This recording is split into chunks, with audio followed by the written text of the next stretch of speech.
Welcome to Valley Visionaries, the podcast that shines a spotlight on the innovative business owners and entrepreneurs shaping the greater Phoenix area. Sponsored by Website Design Plus. Let us take care of your website so you can take care of your business. Well, I have Shaun with Dogs for Vets, also American Service Animal Society. You guys use those names kind of interchangeably. Is that? Yeah, we're technically the American Service Animal Society. We started off doing therapy dogs as well as service dogs. So we had Dogs for Vets, and then we also had positive dog therapy training. But we took that out. So that's why we have two names. So a lot of folks know us as Dogs for Vets. Like in a nutshell, what is the service you provide? It's obvious to me, Dogs for Vets, but we work with veterans that have a service-connected disability, and we help them train their own dog become their service animal at no cost to them. Okay. And so no cost to them, is that through the VA then? They're able to get? We're not affiliated with the VA. We're a standalone nonprofit, so we get our funding through grants, donations. The Arizona State Tax Credit is Okay. our big one. So it's not any kind of reimbursement thing for them. No. Gotcha. So what's the history? How did this get started? Like way back when? So in the early 2000s, my father's a 100% disabled veteran. He and my stepmother started this program just as a way to give back. I call it the Three Dogs in a Garage stage. And after a couple of years paying for it out of pocket, there was such a huge demand that they decided to turn it into a nonprofit, and it's kind of spiraled out of control from there. So you're doing your best to keep it under control. Yeah, we offer free lifelong training. We take in 80 veterans a year, start our program. So 80 a year. 80 a year. Wow. So we have free lifelong training. So as their needs change, we offer continuing education classes, train the dog to do more tasks to help them. When they're ready to retire the dog and train another one, they just pick up the phone, give us a call, and they're already enrolled with us. So we do have some veterans that have been with us since almost the beginning and have brought 5 dogs through the program. Wow. Over the years. So yeah, we've had over 2,000 veterans start our program since we started, officially became a nonprofit in 2006. So as far as who's a good fit for you, I know you have the application on your website. It's just somebody who needs help with physical tasks, or do you also do any kind of like emotional? Probably 90% of our students have some form of PTSD. Okay. So there's a lot of that, whether it's anger issues, night terrors, depression, anxiety, anything of that nature. We can help train their dog to help them have a better day. Okay. And just because I'm not experienced with it, what is that? How does the dog help them have a better day? So just companionship or anything? So the dog can alert you when, say, you have anxiety problems. Okay. And you first start to manifest it. You might not be aware of it because it's not bad yet. We can teach the dog to pick up on that and alert you so you can change the situation you're in and still continue to have a good day versus, you're already out of control. Now everything's damage control and your day is ruined. So if we can stop it on a 2 versus an 8 or a 9, you can still have a great day. So our dogs are always talking to us. We just don't know how to listen. Is it unique to everybody, the type of signals they give out that the dog can pick up on, or? Yeah, everybody does things differently. Some people, when their anxiety starts to pick up, they bob their leg when they're sitting down. Gotcha. Some people twiddle their fingers or pick at their fingers or their skin. Some people pull eyelashes out or eyebrows or pick at their beard if they have one. Okay. So we teach the dog to respond to your needs and how you manifest those I say tics. Yeah. So when you're depressed, not everybody puts their hands over their face and cries. So if you sigh, we can teach the dog to alert you that you're starting to become depressed. So you just have to spend time with the person and then get to know them. Everybody is different. So this isn't a cookie cutter program. We don't just teach one way. Yeah. Because it might not apply to you. So if it doesn't work, why would we teach it to you this way if it doesn't work for you? And you walked around and gave us a tour. I love the laundry bit in particular, but I love that they help with these physical tasks. So is that just kind of repetition, how you're training them? Yeah. First, you start with something basic like teaching them how just to tug open the door, whether it's the refrigerator door or the dryer, or even just a regular door to your house. And then we teach them how to do each individual thing, and then we teach them how to sequence them. So A to B to C to D. So even like popping open a trash can or something like that, is that something they can do? You can teach the dog to do to throw something away, or we can teach them to do just about everything. Wow. If you're going to have your dog throw things away, you probably wouldn't want a lid on the trash can to make it easier for them. Okay.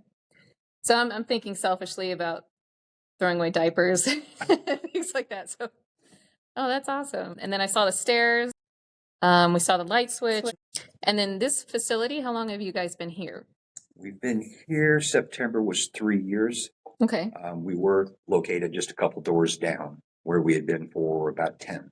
Same area, and this was just a bigger facility? So how many people do you have in a class? We start off with 8 students and their dogs. Okay. Family members are always welcome, or spouses, significant others, children. They're all welcome to come and see what happens because they don't understand the process. So if everybody's on the same page, they understand, and they can even help with the training.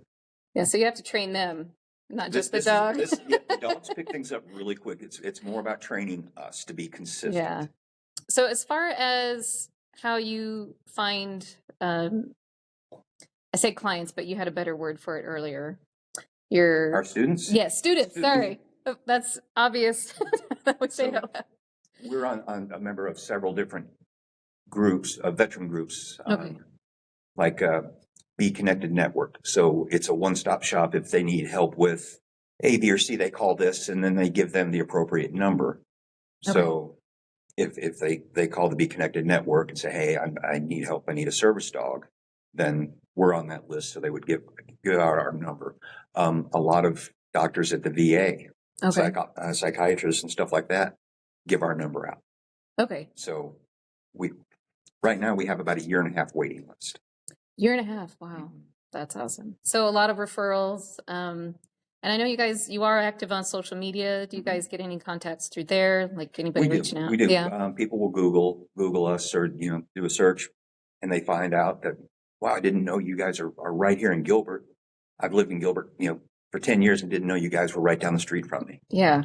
With that, is there any plans in the future, maybe like a second location or anything just to help with demand, or is it? We did. The problem is we can't sacrifice quality for quantity. Gotcha. And just because you're a good dog trainer doesn't mean you're good dealing with people. Or just because you're good dealing with people doesn't mean you're a good dog trainer.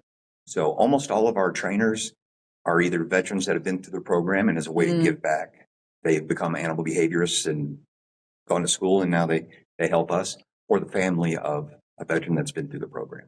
Okay. So great. So you got a system and it's working. So that's excellent.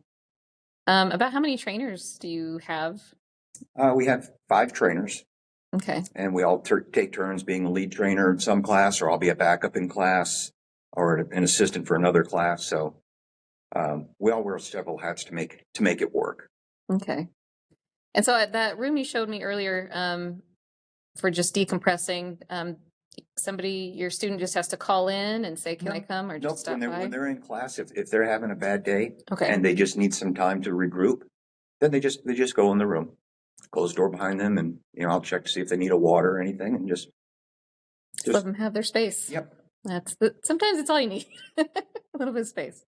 As far as any kind of upcoming events, we just had our biggest event of the year was Wolfstock, which we started with the city of Chandler 15 years ago, I think.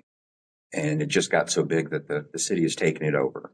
But it draws 3,000 to 5,000 people and 2,000 to 3,000 dogs probably.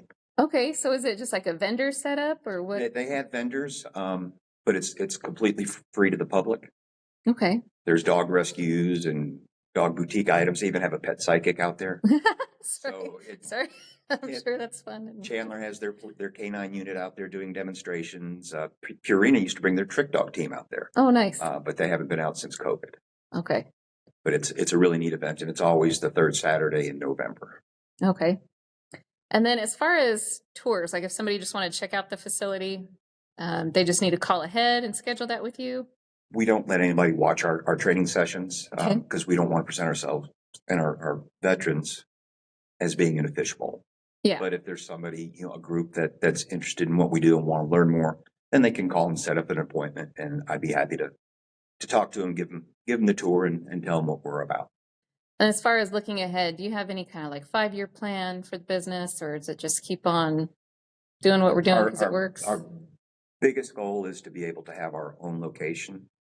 Okay. Where we can have outside training. So we would need, about a 5,000 square foot building with an acre and a half, or something nice size where we can do outside training as well and be able to host events and not have to worry about running out of space.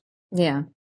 So, and if you don't mind me asking, how do you get there? So if we have like a set number of students a year, is it mostly donations and things like that? Donations and grants are how that'll get you there? Yeah. Okay. And I love on your website how you have like in remembrance of a pet or in honor of a family member. So people can just go fill out that form, make a donation, and then you'll put up a photo on the website. I really like that. I think absolutely that definitely gets people to feel like they're involved, and a nice way to honor their pet like that. Or their family member, yep. Or a family member, of course. Yeah. So I think that's great. And then if anybody wants to donate, they don't even have to post a photo. They just go to the website and there's a donation form. Mm-hmm. And they can do it that way. And you are a nonprofit, so tax things that I'm not an accountant and can't advise on. But so with the state tax credit, if you're filing single, you can get a credit up to $470 from the state. Filing jointly, it's $938. Okay. And that might change in the future, but that's what it is right now. It's been going up almost every year. So good. When I first started doing this 8 years ago, it was $200 and $400. So it's more than double. Big jump. Yeah. Awesome. Okay, so if somebody wants to know more about you guys, there's your website. We've got some social media profiles. Mm-hmm. Anything else we can say, hey, go check this out? Or always drop us an email or give us a phone call if you have any questions or like to know more about the program. Okay, awesome. Well, thank you so much. Anything else you want to add or any? No, just blessed to be able to do this. Awesome. Tell everybody I do have the best job in the world. Get to help people and play with dogs. So, it doesn't get much win-win. better than that. Yeah. Good for you. Awesome. All right. Well, thank you so much. Thank you, Maggie.